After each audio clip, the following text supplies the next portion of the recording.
அதிமுக பொதுச் செயலாளர் எடப்பாடி பழனிசாமி டெல்லிக்கு போய் அமைச்சர் அமித்ஷாவை பார்த்து பேசிட்டு வந்ததிலிருந்து நம்ம அரசியல் களம் பத்திக்குச்சுங்க. இந்த நிலையில தமிழக பாஜக தலைவர் அண்ணாமலையும் இன்னைக்கு டெல்லி போயிருக்காரு. ஆனா சென்னையிலையும் சரி டெல்லியிலையும் சரி அண்ணாமலை இவங்க பத்திரிகையாளர்களை பார்த்து பேட்டி அளிக்க மறுத்துட்டாருங்க.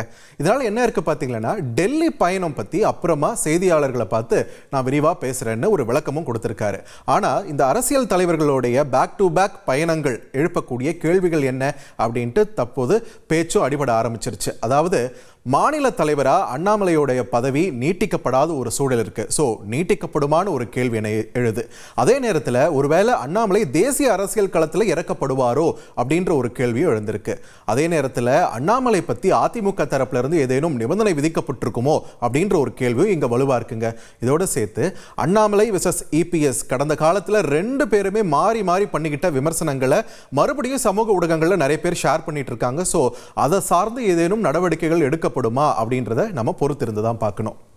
இது இப்படி போயிட்டு இருக்க, இன்னொரு பக்கம் எதிர்க்கட்சி துணைத் தலைவரும் அதிமுக முக்கிய பிரமுகர்கள் ஒருவருமான ஆர்பி உதயகுமார் மத்திய உள்துறை அமைச்சர் அமித்ஷா பத்தி பயங்கரமா புகழ்ந்து பேசியிருக்காரு. என்ன பேசினாருன்னு நீங்களே பாருங்க. இந்தியாவின் இரும்பு மனிதர் என்று போற்றப்படுகிற சர்தார் வல்லபாய் பட்டேலுடைய மறு வடிவமாக பார்க்கப்படுகிற மத்திய உள்துறை அமைச்சர்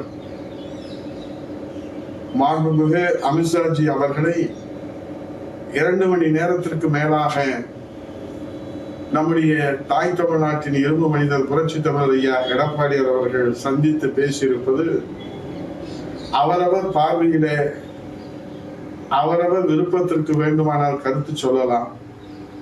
ஆனால் உலக பார்வையிலே, ஒட்டுமொத்த பார்வையிலே தமிழ் இனத்தின் நலனுக்காக அவர் முன்வைத்திருக்கிற கோரிக்கைகளை தமிழ்நாட்டு மக்களிலே எடுத்து செல்வது நம் ஒவ்வொருடைய கடமை.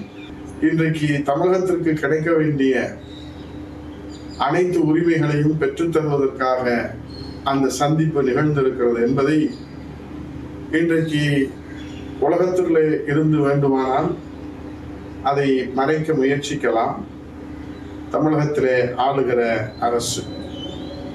ஆனால் உண்மை ஒரு நாளும் மறைக்க முடியாது. அலாவுதீன் நாட்டை காப்பாற்ற போராடும் சாமானிய இளைஞனின் சுவாரஸ்ய கதை தினமும் இரவு 8 மணிக்கு.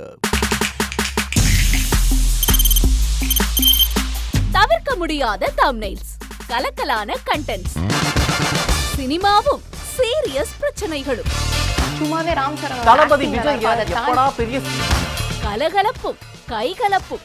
Me too love you. Thank you அவருக்கு அந்த மாஸ் ஏத்துறது ஏற்ற தெரிக்குதுனாலே டன் தான்.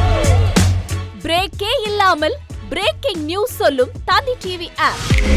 இன்ஸ்டா தலைமுறை வரை இறங்கி அடிக்கும் தந்தி டிவியின் டிஜிட்டல் எக்ஸ்க்ளூசிவ். பாடி காமிச்சீங்க, அது அதை விட மோசம். இல்ல பாடி காமிச்சீங்கன்னா அது இன்னும் வெரி பேட். தந்தி டிவி ஆப்பை இலவசமா டவுன்லோட் செய்யுங்க. ஃபாலோ பண்ணுங்க, சப்ஸ்கிரைப் பண்ணுங்க, என்ஜாய் பண்ணுங்க.